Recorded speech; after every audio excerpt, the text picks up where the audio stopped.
ke da na ci abinci sannan suka bar labarin iyalinka fa Allah ya karɓi abinsa, kai haƙuri. Ya ce na lallashi zuciyata na haƙura, ina cikin cin abinci ya ce sai na ga hayaƙi yana ɗagawa daga makabarta. Sai ya ce subhanallah, me ya kai hayaƙi makabarta, ku da kun san annabi ya hana sa wuta da zuwa wuta makabarta.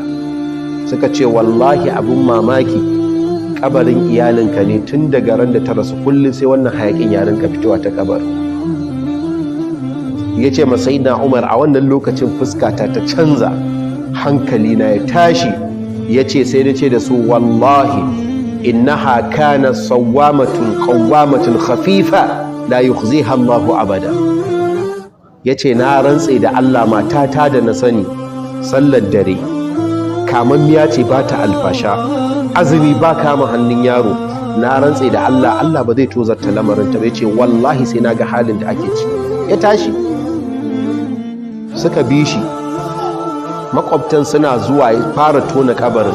Ya ce na rantsuwa da girman Allah, yana tono wurin kafanta sai ga jaririn yana wutsul-wutsul.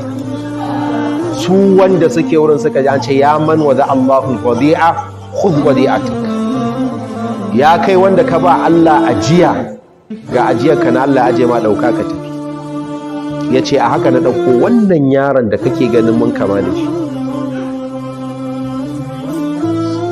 Sai malamai suka ce kai, da lokacin da zai fita ya ce na bar ma Allah ajiyar matan da ɗan, suka ce wallahi da a raye zai dawo tarda.